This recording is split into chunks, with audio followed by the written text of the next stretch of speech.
Cricket ইতিহাসে নতুন করে লেখা হলো এক স্বর্ণালী অধ্যায়। বাংলাদেশ ক্রিকেটের প্রাণভোমরা সাকিব আল হাসান গড়লেন এমন এক রেকর্ড যা আজ পর্যন্ত আর কোনো অলরাউন্ডারের পক্ষে সম্ভব হয়নি।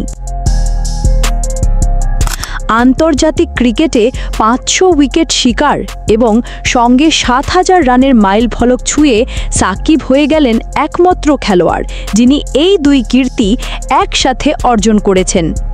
অলরাউন্ডারদের নাম উঠলেই সবার আগে আলোচনায় আসেন কিংবদন্তিদের।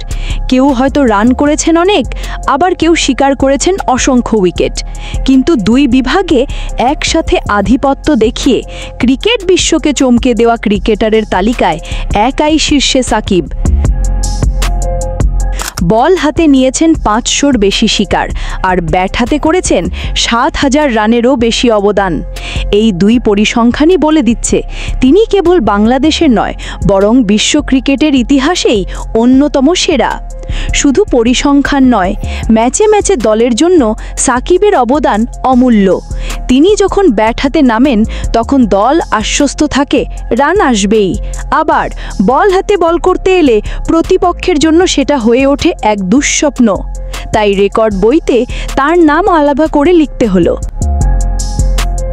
ক্রিকেট বিশ্বে এখন প্রশ্ন একটাই, আর কবে দেখা যাবে এমন এক অলরাউন্ডার যিনি একসাথে রান আর উইকেটের পাহাড় গড়ে ইতিহাসে নিজের নাম খোদাই করবেন? আপাতত উত্তর একটাই, তিনি সাকিব আল হাসান, বাংলাদেশের গর্ব, বিশ্ব ক্রিকেটের অনন্য কীর্তিমান।